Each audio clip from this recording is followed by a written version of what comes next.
To improve policy making, infrastructure development and transformation in Nigeria and Africa, the Nigerian Economic Summit Group is emphasizing the significance of stakeholder participation.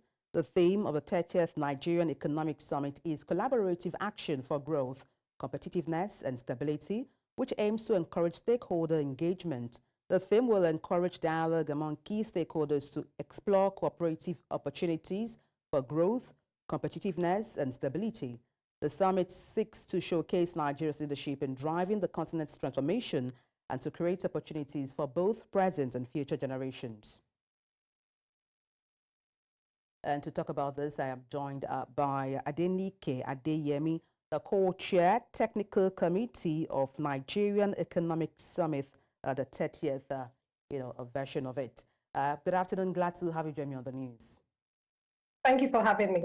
Okay, let me start by asking, how does Nigeria's current unemployment rate reflect on the nation's overall growth? Thank you. So for the conversations this year, we were going to talk about not just the unemployment rate in Nigeria, but also in Africa as a whole. So if you think about it, Africa and Nigeria being one of the leading countries has one of the largest young populations and growing populations in the world. In the next 5 years, we would expect that 70% of sub-Saharan Africa will be young people.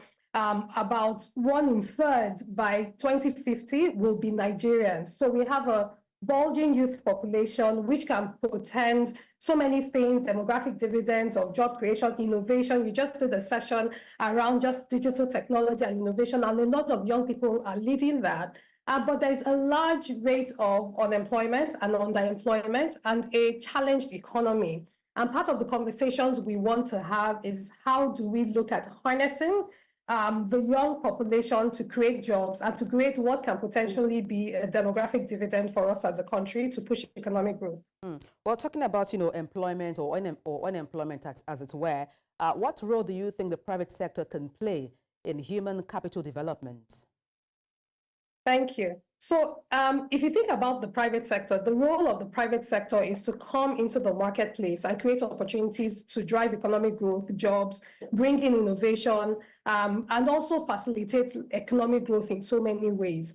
And so there's a significant burden on the private sector to create jobs, but even on micro, small, and medium enterprises, which at the moment create at least 70% of the jobs. In Nigeria, it's even up to about 80% of the jobs. And so part of the conversations we're having at the summit this year is that how do we foster competitiveness? How do we foster a stable economy? How do we foster inclusive growth and broad-based growth across board? And how do we also engender really strategic growth of sectors that are very key to job creation and key to socioeconomic growth, not just at the national levels, but also at subnational levels, where you can then even key into potential value propositions at the different state level.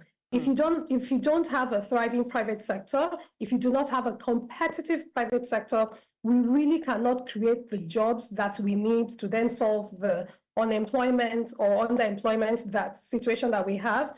And we can then not get to achieve the potentials that we can potentially have as a country. Now, talking about jobs, just to build on your thought process, there is this buzzword making, waves. I'm sure you may be familiar with it, which is the Jackpot syndrome. How has that impacted human capital development?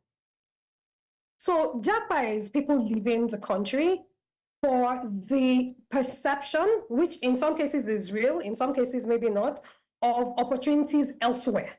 Because for a lot of young people, there's the belief that those who are jackpotting or who are traveling, it's the belief that where they are currently in the country or the state of things, there's really not the hope that they see for job opportunities, economic empowerment, or even career trajectory and career growth.